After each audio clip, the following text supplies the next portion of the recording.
देखो, त्रिभुवन का सबसे बड़ा जो देवलोक तक पद माना गया, उसके ऊपर भी प्रजापति हैं और फिर परमेष्ठी पद है, देवराज इंद्र पद। महाराज नहुष ने यज्ञ और पुण्य प्रताप से योग्यता प्राप्त की थी देवराज इंद्र पद की।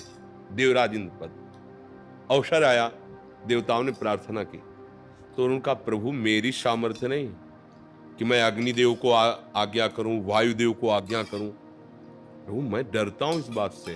बोले नहीं, मैं सब देवता मिलकर तुम्हें आशीर्वाद देते हैं, जो तुम्हारे सामने होगा उसकी आदि शक्ति तुम में आ जाएगी, और तुम्हारा पुण्य तो है तो तुम सब पे शासन कर सकते हो। पहले ऐसे हुए, अब जब देवराज इंद्र पद पे बैठे तो भूल गए वो वाली बात।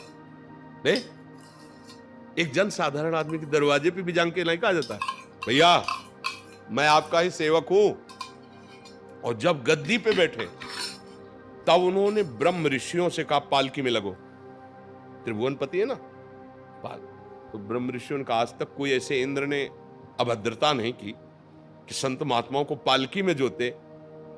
और देवराज इंद्र के महल में उनकी जो अर्धांगिनी थी, पत्नी थी, जगत पूज्या है, उनके साथ कुदृष्टि का भाव आ गया। जानते हो क्या बने? सीधे पोस्ट हुआ उनका, देवराज इंद्र से अजगर की योनि। ग्रंथ में पढ़ लो, देवराज इंद्र से अजगर की योनि। भूखे, केवल वायु का आहार, बड़ी मुश्किल से कभी नियत समय रखा गया था, उस पहर में कोई जीव फंस जाए तो भले वो खा ले, नहीं तो भूखे। देवराज इंद्र पद, और कितना निकृष्ट स्वरूप। भैया हम लोगों के तो बहुत छोटे छोटे पद हैं, अगर हमसे बिगड़ गए, देवराज इंद्र पद और सीधे वहां का पोस्ट हुआ अजगर योनि में। इसलिए बहुत सावधान, ये पद नहीं रहेगा, ये शरीर नहीं रहेगा, लेकिन धर्म रहेगा, सत्य रहेगा, भगवान का नाम रहेगा। हिम्मत रखो, जिस दिन मरना है उसी दिन मरना है, जिस दिन जो होना है उसी दिन होना है, उसके लिए चिंता क्या करना। हरि शरणम हरि शरणम।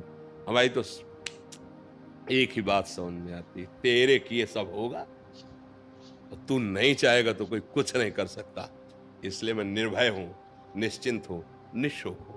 केवल वाणी की बात नहीं होती, ये छाती की बात होती है। हाँ, अनुभव करो, तुम्हारे अंदर बैठा हुआ 5 वर्ष के प्रहलाद जी हैं, हिरण्यकश्यप जैसा दुर्दांत त्रिभुवनपति। अब कहां तेरा हरि, कहां तेरा हरि, बांध दिया खंबे, कहां तेरा हरि।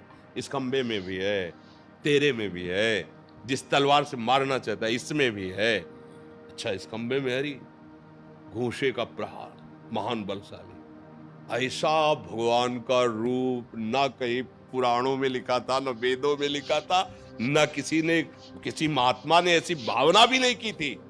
एक अलौकिक रूप, और ऐसी दहाड़ मारते हुए निकले कि तलवार ढाल गिर गई, मूर्छित होकर गिर गया। भगवान का अपने 5 वर्ष के भक्त प्रहलाद के लिए भगवान ने वो अद्भुत रूप, कोई देवता ऐसा नहीं था जो कांप न रहा हो भगवान के रूप को देख के।